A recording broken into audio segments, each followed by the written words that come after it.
Welcome back, everyone. My name is Vermillion-Sensei. You call me VTB. It's time to get active, as this is, man, I don't know, third, fourth video, and consistency. Just trying to get back in that mode, man. Like, it's been so long since I just made creative videos, and this video is one of them. So far, y'all probably seen me make some videos about Gen 1, Gen 2, and we just went off some starters. Like, this is gonna be a series, and we just talk about like memorable moments of why we play these games, or why.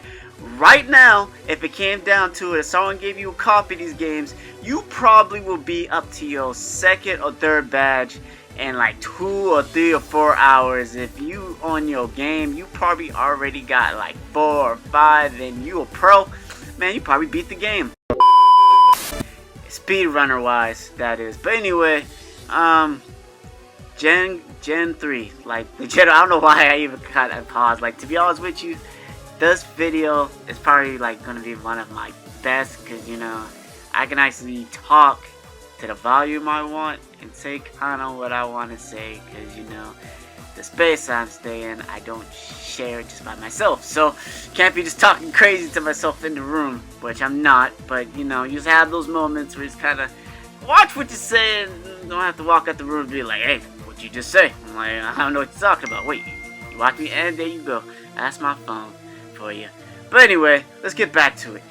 Gen 3. What is a memorable moment, or what are things that we like about Gen 3? For me, Gen 3, that includes Ruby and Sapphire, and then we got Emerald, and then we got the remakes. I own these copies of the game at this point. I'm probably late elementary, and or just about to begin middle school, but like I own a copy of these games. I didn't have the SD because I didn't really care for it, but I know most of y'all have, and most of my friends had one. But at that point, I was probably just getting into the Game Boy Advance, as I didn't own a Game Boy Advance. My friends had all those things, and I was able to play those games. So how I was able to play these games in the first place, which is why friendship is important sometimes. But anyway, let's get to it. Gen 3. So we got the starters.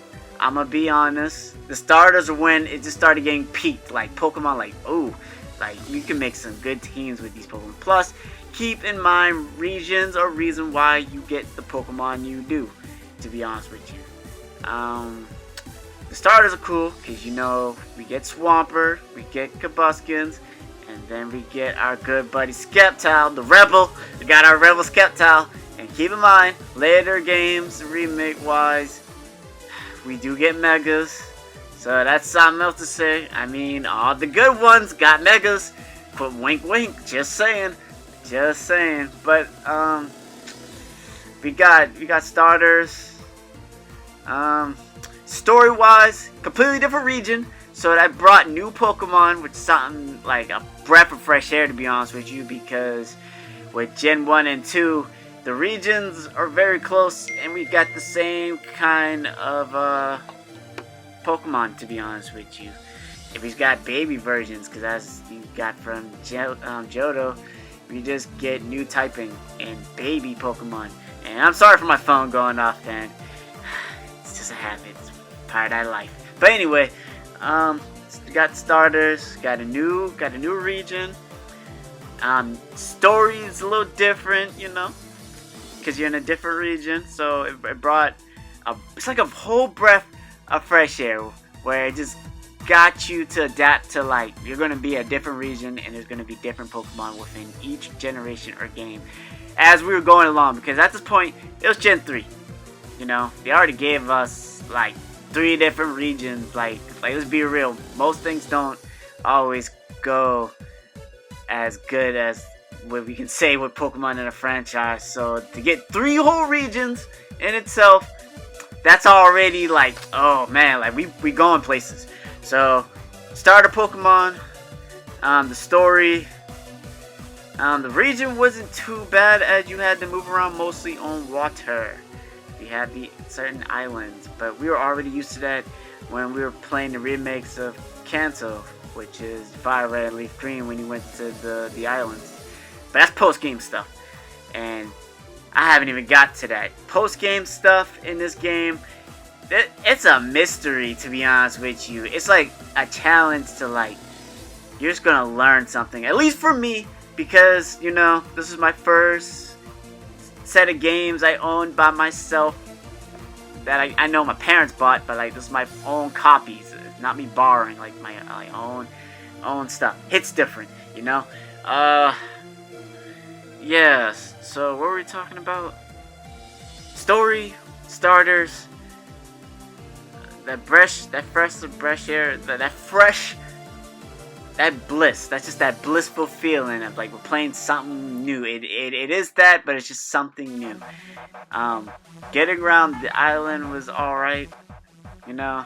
And then post game stuff, we talked about that. It's kind of an abyss because, you know, you can get Mew.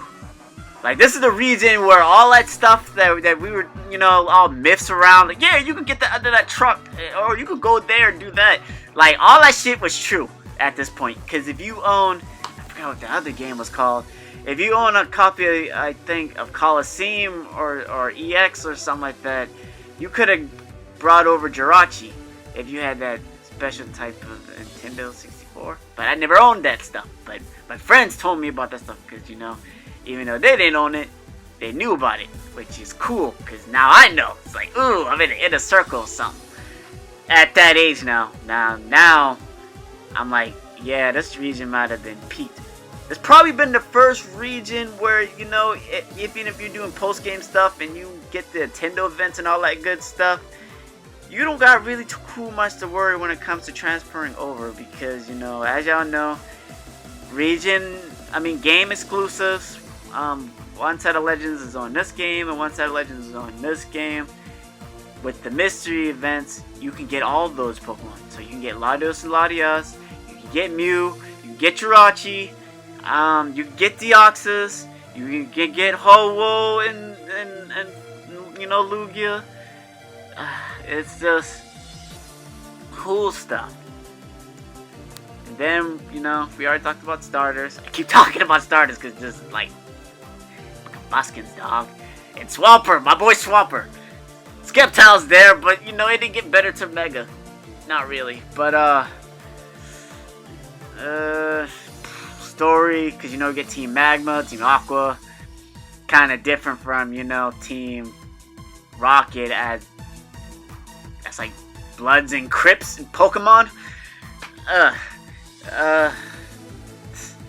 Then we got our mascots. And then if you knew yourself or just run around the game yourself, post game stuff, or your homie told you, you know how to get Rayquaza as well. That was cool. And that was before, you know, Emerald. And then later on, all that stuff, I'm like, yeah, you can go to space. Yeah, you can do all this cool stuff. That later becomes a thing in the later generations. But, yeah. Make sure you tell me in the comment section what's memorable or what you like about Gen 3. And do you think Gen 3 is when it started getting peaked? Like, it was just peak moment for certain stuff. And with that, I'm out. Make sure you smash, like, subscribe. Boy, Vermillion-Blood. Please stay active.